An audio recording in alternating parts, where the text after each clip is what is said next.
This is probably one of the most important things you need to consider before voting in this election. Pierre has promised to use the NotWithStanding Clause, and I'm going to explain to you what that means. This clause has never been used once federally. This clause allows the government to completely ignore the Charter of Rights and Freedoms for up to 5 years.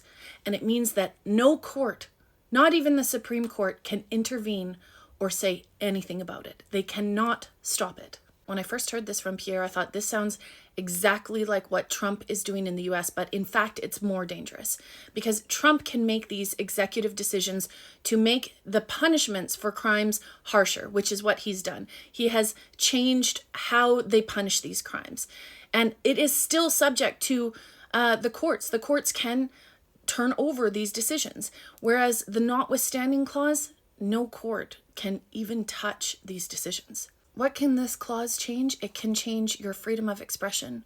It can change the freedom of religion, right to peacefully assemble, and the legal rights as far as fair trials or bails. This is what it can change. Here are the things that it cannot change. Now, normally we vote every 4 years, but technically we can actually vote every 5 years. So it cannot change your right to vote every 5 years.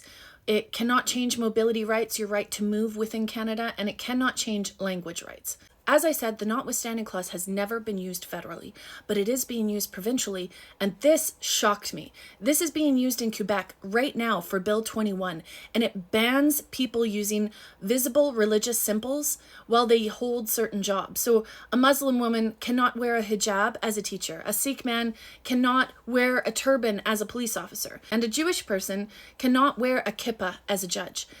This is wild to me. This is completely against our Charter of Rights and Freedoms. And I don't know about you, but I don't think this is okay. No matter which way you are going to vote, you need to truly consider what this means, because the Charter of Rights and Freedoms is the cornerstone of Canadian democracy. It is what protects us, what keeps us safe. And to say that you are going to use the NotWithstanding Clause is a huge red flag, and it should be for anyone. Truly think about what is happening in the States, because these people that are being deported with no due process. And they still have courts that can go after the Trump administration. If Pierre does this, no court can protect you.